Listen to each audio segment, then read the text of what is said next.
So what kind of things can a family learn? I just want to, I know you mentioned a few of them, but let's just talk about it again.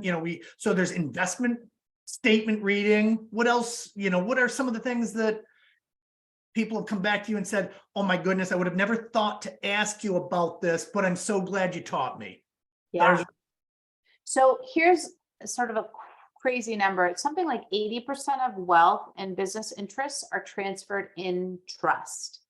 And why do I bring this up? Because we are oftentimes not educated about what that construct really means if you're a beneficiary, or the role of your trustee, or the intention of the grantor, or if you're in Canada, we call you the settlor.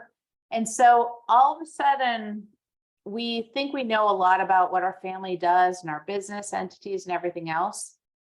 But for many inheritors and beneficiaries, they're not really clear about the structure and how it operates and how to read those legal documents, or what's my role and responsibility as a beneficiary, or what does my trustee really have to do or not do? How do I know if I know he or she is doing a good job?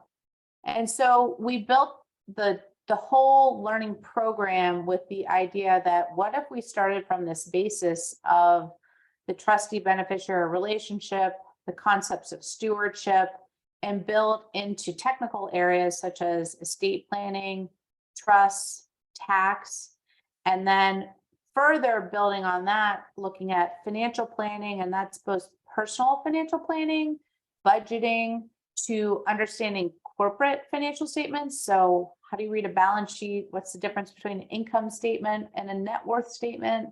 To now working with advisors. So I think we're the first platform or program I've seen that actually has coursework dedicated to, do you know how your investment advisor gets paid versus your accountant? Do you understand how to fire an advisor if you're in need to be in that situation? Sure. So we provide guidance and education around understanding these working relationships. And yes, we also cover investing as well. But again, we don't lean towards like, what is a stock? What is a bond? I mean, we have that information in our system, but we probably lean more towards, do you have an IPS? Do you know what an investment policy statement or an IPS is? Do you know the components, what goes into an IPS and why? Or investment governance and the role of an investment committee. So we probably go to a higher level of investment acumen that, again, is very bespoke, but all of our learning is actionable and applied. So it's things that really beneficiaries are facing, like, do I move to a different state if it has higher taxes and higher cost of living? And how do I think about the tax trade versus maybe the income I might make in a new role? Awesome. It's fabulous that you undertook that and did that. We must have like a kindred spirit between the two of us. People ask me, what is a wealth manager that has been serving family businesses doing coaching businesses? What right do you have to do that? And it's very similar. Somebody said to me, what fed 3 families is not going to be able to feed 8.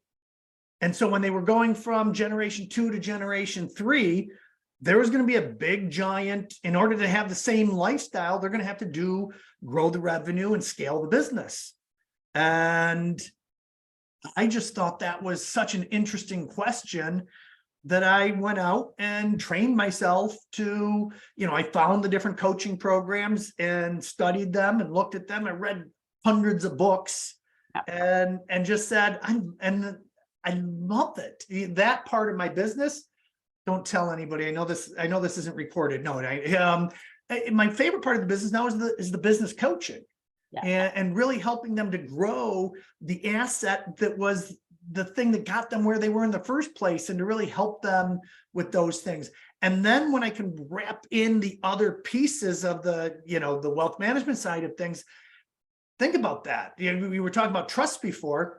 We're about to talk about scaling the business and growing it 2x. And if you've already got an estate tax problem, then why not grow it inside of a trust instead of outside of a trust? And why are we doing the things that we're doing?